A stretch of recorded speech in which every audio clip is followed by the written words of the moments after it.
Greetings folks, Steve here, and this week we're going to talk about how much it costs to build Ursula the Lexus. Stay tuned, you're not going to want to miss this.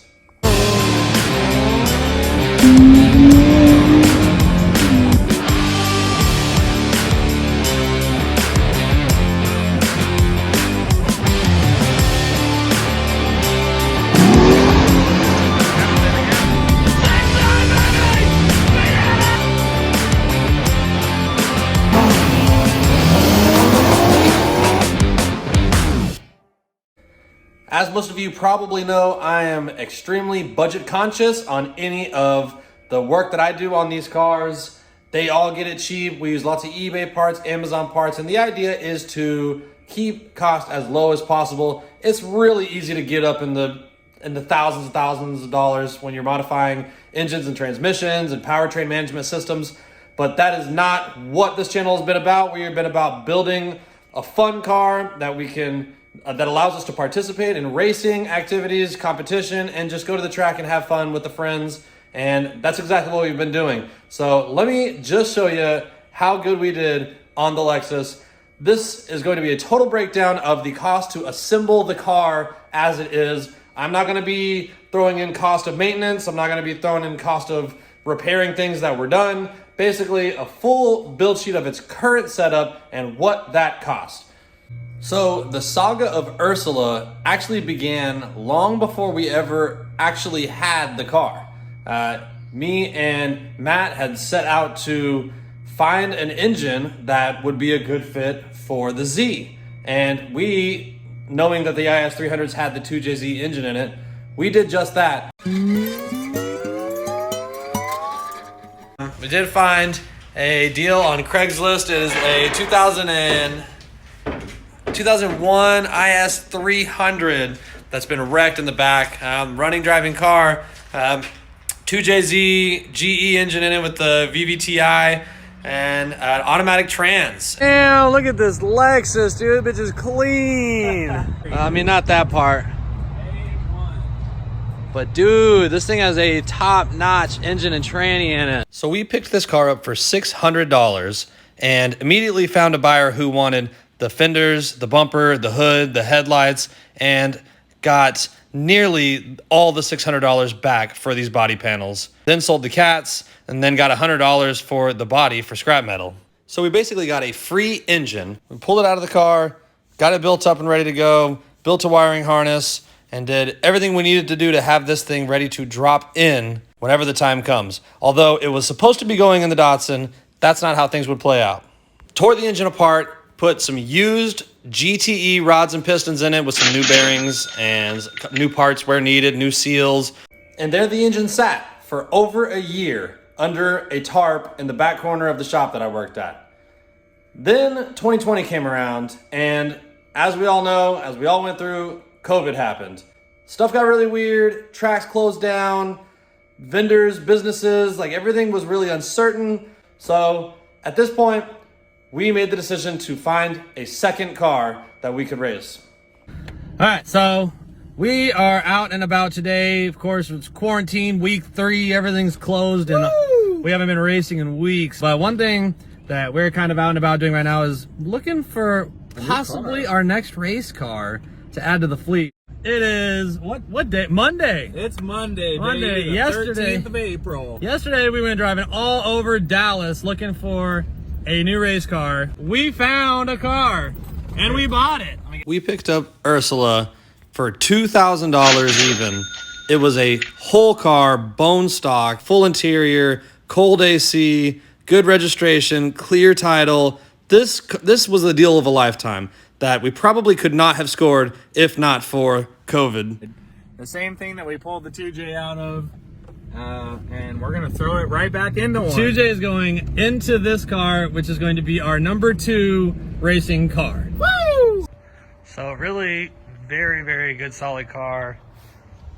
Engine and suspension and stuff totally just left alone. Obviously, they tried to do some goofy stuff with the wheel arches. The car was far from perfect. It had these awful fenders that were machine screwed straight through the fenders. It had these hideous wheels. It had wood grain looking stick-on crap all over the interior that had to be peeled off. That took hours and hours. Our next thrifty move, we would pull a perfectly good running engine out of the car and drop in the engine that I had already modified with the GTE internals. We would sell the old engine for $600, making a good portion of our money back. So by this time, we are only about $1,600 into this project after all the bartering and thrifting that we've done so far. But the car needed a lot to work. We thought we'd be able to run the stock intake manifold for a little while with the stock throttle body. We had to nix that. Turned out that wasn't gonna work. We thought we'd be able to run the stock ECM for a little while. They're not really tunable at all, so that had to go. Once you got rid of that, then the transmission that we were hoping to use for a little while, the stock A650E, you can't run it without the ECM. I tried jumpering the sensors, doing like a parallel ECM setup. I tried like hell, and I could never get it to work right. Transmission had to go. Things are getting expensive fast. The engine got this eBay intake manifold for $550. So the car also had to have its fuel system modified. So through 2 Walbro 450s in the tank that were actually used, and I got those for free. So saved some money there, and put some 1500cc injectors in it. That was another $400 there. The intake manifold did come with a throttle body and cable and fuel rail. So that was actually a pretty decent value, and it fit really well. Another pretty significant expense on the engine build was the Force Performance 7275 turbo that was on that. I did get a pretty decent deal from Force Performance on that. They have been helping me out a little bit along the way. They built the turbo for the Z, and I got a little discount on the turbo for the Lexus 2, but that still put us back about $600. And one of the things I was most pleased with as far as like cost versus performance was the wastegate that we ran on the car. Initially, we ran a 38 millimeter wastegate. eBay, I spent like $30 on this wastegate. Later, I switched it up to a 44 millimeter, and it cost about $50. But both of the eBay wastegates have performed nearly flawlessly. I did have one little issue where I had some little screws back out inside of it that had to be fixed, but it really was no big deal at all. Another critical component that I went way too cheap on is this fuel pressure regulator for $20. Also, the next big thrifty thing was the Micro Squirt ECM. This is a $380 engine management system. Of course, I had to also add a wideband unit, external map sensor, and knock module unit for a C3 Corvette. The next big expense was the transmission. I copped this Turbo 400 that was fully built with a trans brake, but had been wore out and put in the field for about 10 years and needed an overhaul. But obviously, since a GM transmission doesn't bolt to a 2JZ, I had to cut the bell housing off and buy more components, such as an adapter plate, a bell housing for a Supra, and a custom torque converter. Some other big expenses included the FRS torsion differential, the nitrous outlet, 10-pound nitrous dry shot kit. The transmission required a custom drive shaft, the transmission shifter. The wheel and tire package on the back was a little pricey, but on the front, we used stock IS300 wheels that I just had a buddy of mine powder coat for like $50. So we're able to save some money there. I made all the intercooler piping out of 3-inch aluminum piping, but I used HD clamps, kind of like the Vibrant style clamps that you'll see. Well, those Vibrant clamps are like $150 each, and I needed like 8 of them to do my piping. So I just got the knockoff eBay ones. I spent like $17 a piece on these clamps, and they worked awesome. That's another place that we saved a whole bunch of money. Oh, and one more thrifty thing that I was really proud of was the bump box for the trans brake on the transmission. Is actually just a little hobby timer that I bought online for like $13. You're able to program it to basically do exactly what you want, and I actually have it wired into the shift buttons on the steering wheel.